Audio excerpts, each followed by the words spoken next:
Physics teachers have a hard challenge to face when it comes to teaching mechanics. It isn't really a popular subject. But they also have to face students' non-scientific conceptions, which are quite frequent in that field.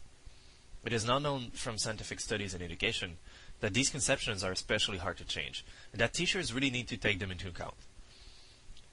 If we want to change the students' view of the world around us, we can't just ignore these concepts and teach formulas for the exam. But what exactly is a false conception or misconception? Take the example of a hockey puck, seen from above, which received a horizontal hit.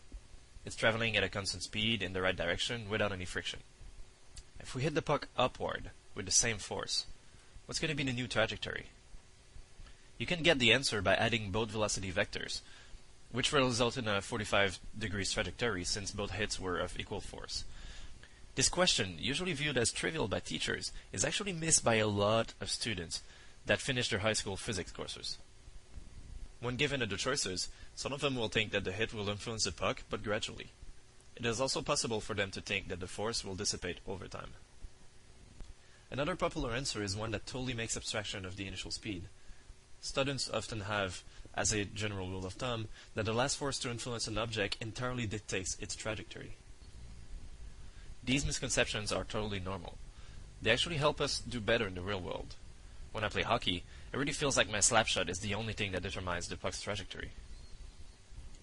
The teacher's challenge is thus to understand how they will influence these hard-to-change misconceptions. Mechanics are traditionally taught with lots of mathematics, but we actually know that formulas are not good at changing concepts. The sad thing is, most physics classes are still taught that way. Another important challenge: teachers usually have to use static images to illustrate movement, like the ones you see in schools' handbooks. So some teachers will try to involve students more, and they will use labs so that they can understand the phenomena themselves. This is a really good way to start, but labs are usually difficult to build, and the end result is they're too rare in a typical physics course. This is why we built Mecanika. It's a tool that's built to target students' misconceptions in mechanics.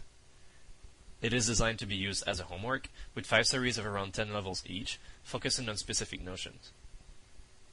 Mecanika doesn't directly teach you mechanics, but it does provide many intriguing situations, which can then be analyzed in the classroom.